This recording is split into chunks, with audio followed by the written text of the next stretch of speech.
My name is Susanna Melendez. I grew up in a border town of Mexico and the United States.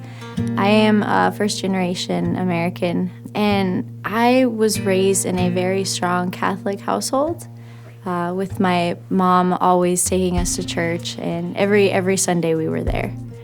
Honestly, I think I left the womb playing soccer.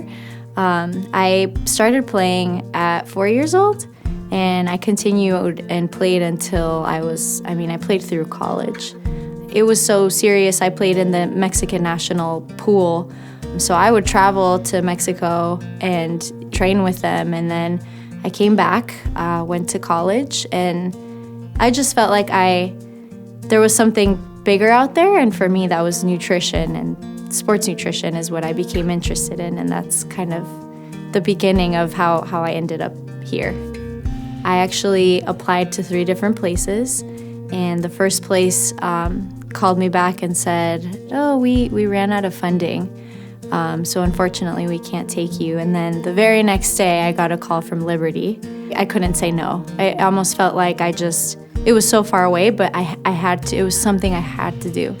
And I think that was hugely God's move, because I left everything I knew. I got here, and I wasn't with my fiance, and I wasn't I couldn't play soccer anywhere because there are no leagues here.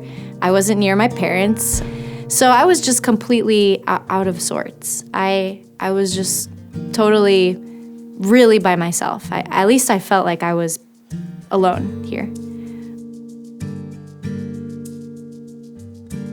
My cycle in the past was jumping from one relationship to the next. And that was because I felt like no one could fulfill me. Like, no one was enough.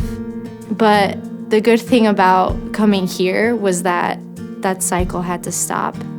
I remember that the first time I came to Blue Ridge was for a baptism for one of my best friends, Mike. And he was actually speaking in the baptism. He was giving his testimony. So I rolled up to the parking lot at Blue Ridge, and everyone was so happy.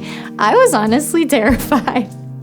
And so I parked the car and then walked inside, and I kid you not, the first thing I saw was it was beautiful, but at the same time, I was thinking to myself, what is wrong with all of these people? What?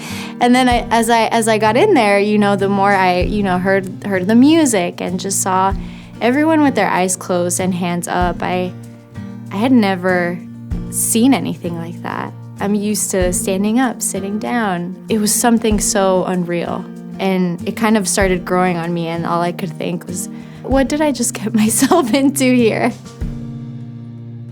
After the baptism, I actually became really good friends with Mike. And, I guess after hearing his testimony here, I just had a lot of questions. I just started asking, him a lot of questions. And, there were things that he couldn't really help me with. He was attending Monday night men's group. And so he said, "Hey, have you ever, considered women's Bible study or anything?" And at first I was a little hesitant, but I said, why not? I'm already asking all these questions. I need someone to answer them anyway.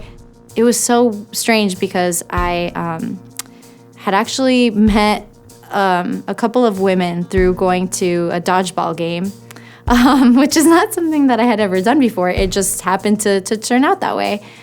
So I went with one of them. Her name is April. And she mentioned, a group of women, just Bible study, and asked me if I wanted to come. And I said, yes, sure.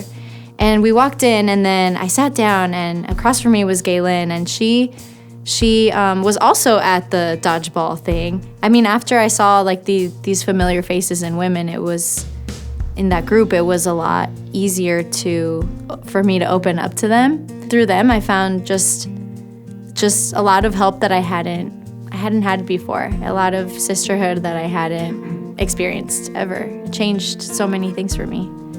We had a home session for group one day, and the week before they said, everyone, go home, think about your testimony. And I'm sitting there like, what am I going to say? I don't have a testimony. I'm just here to ask questions, and I just want to learn more. And I mean, I've read all these books, and I think I love God. I mean, I have to. And so we went to that home session that day, and I had planned on just saying, well, I grew up in a Catholic household, and the standard, like, I'm trying to work towards Christ. But I went last, or second to last, and the women before me just let it all out. And I was so impressed by how trusting they were, and how genuine they were, and how loving they were. And I think through them I saw, God's hand on all of them. After I started talking and started giving my testimony, I started crying, and I told them everything I could. And I mentioned to them that I thought I had a relationship with Christ before coming here, but I don't really think I did, because I didn't feel like I was ever enough. And until I heard them all give their testimonies, and I realized that I'm forgiven, and it's already been paid, and I don't have to go out of my way to impress God, that He just loves me because He does.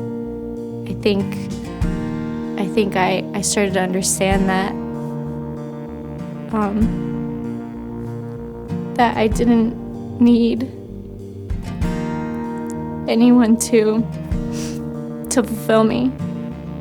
I didn't need a sport to fulfill me. I didn't need recognition. I didn't need another person. All I needed was Jesus and His love, and that was something that I had never felt before. So that home night with the Blue Ridge Women's Group was the night that I gave my life to Christ, and that I just decided to let go of all of the things that I had been holding against myself and just follow God. I think what has been the biggest change for me is not requiring validation from anyone, because I was used to, oh, she won, like, yes, that's Susanna, she scored the goal, that's Susanna, or this is my daughter, she's, did this and she did that, and I feel like I don't need that anymore.